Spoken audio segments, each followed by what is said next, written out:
एक बार की बात है, एक गुरु और उनका एक शिष्य कहीं जा रहे थे। चलते चलते उन्हें बहुत जोरों की प्यास लगी। वो दोनों एक पेड़ के पास जाकर रुक गए।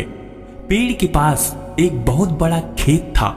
खेत की हालत देखकर लगता था कि खेत का मालिक खेत पर जरा भी ध्यान नहीं देता। फिर उन्होंने देखा कि खेत के दूसरे छोर पर एक घर भी है। दोनों जाकर उस घर का दरवाजा खटखटाते हैं। घर का मालिक दरवाजा खोलता है। घर में मालिक को लेकर 4 परिवार थे, 2 बच्चे, उसकी पत्नी और मालिक। सभी ने फटे पुराने कपड़े पहने हुए थे। गुरुजी उनसे कहते हैं, क्या हमें पानी मिल सकता है? हमें बहुत जोरों की प्यास लगी है। घर का मालिक उन्हें पानी लाकर देता है। फिर गुरुजी उस व्यक्ति से कहते हैं, आपका खेत इतना अच्छा है, लेकिन इसमें कोई भी फसल क्यों नहीं बोई गई? व्यक्ति बोलता है, गुरुजी, हमारे पास एक गाय है जो काफी दूध देती है, जिसे बेचकर और पीकर हमारा गुजारा हो जाता है, इसलिए बेवजह हम खेती क्यों करें? गुरुजी यह सुनकर शांत हो जाते हैं और फिर कुछ देर बाद कहते हैं, शाम होने वाली है, क्या हम आज की रात यहाँ रुक सकते हैं? कल सुबह होते ही हम यहाँ से चले जाएंगे। व्यक्ति कहता है, ठीक है गुरुजी, आप यहाँ रुक सकते हैं। आपकी सेवा करके हमें भी बहुत खुशी होगी। फिर घर का मालिक उनके खाने पीने का और सोने का इंतजाम कर देता है।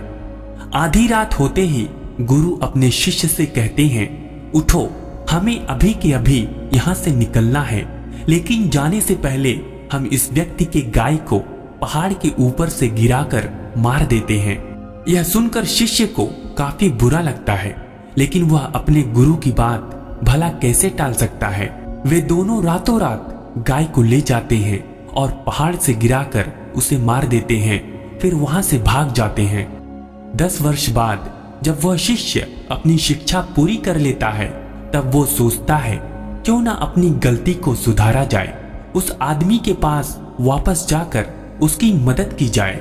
ऐसा सोचकर शिष्य उसी गांव और उसी जगह वापस जाता है और देखता है कि वहां के सारे खेतों में दूर दूर तक फलों के पेड़ हैं जो फलों से लदे हुए हैं, और वहां एक बहुत बड़ा मकान भी है। शिष्य को लगता है कि शायद वो आदमी अपना सब कुछ बेचकर यहाँ से जा चुका है। शिष्य वहां से वापस जाने ही लगता है कि तभी घर के आगे एक कार आकर रुकती है। कार में से वही व्यक्ति बाहर आता है जिससे वह शिष्य 10 साल पहले मिला था। शिष्य उसके पास जाकर उसे कहता है, आपने मुझे पहचाना? मैं आपसे 10 साल पहले मिला था।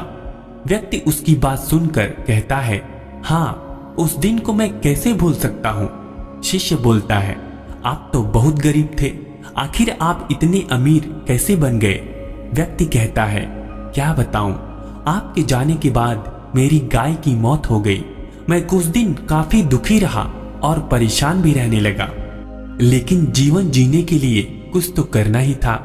मैं लकड़ियां काटकर बेचने लगा, जिससे कुछ पैसे आए तो मैंने खेत की बुआई कर दी।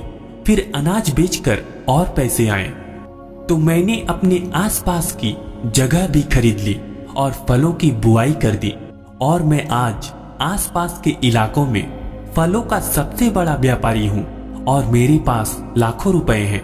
अगर उस दिन मेरी गाय की मौत नहीं हुई होती तो आज मैं इतना सफल नहीं हो पाता। तो दोस्तों, इस कहानी से यह साफ पता चलता है कि जीवन में हर परेशानी आपके लिए एक बड़ा मौका लेकर आती है। अगर अभी आपके जीवन में परेशानी आई है तो यकीन मानो एक बहुत बड़ी सफलता अपने साथ लाई है। यकीन मानिए दोस्तों, बुरे वक्त में अगर आपने हिम्मत नहीं हारी तो आने वाले समय में आप बेहद सफल होने वाले हैं। तो दोस्तों, ये थी एक बेहतरीन कहानी। अब मिलते हैं अगली वीडियो में कुछ और अच्छी कहानियों और बातों के साथ। तब तक के लिए धन्यवाद।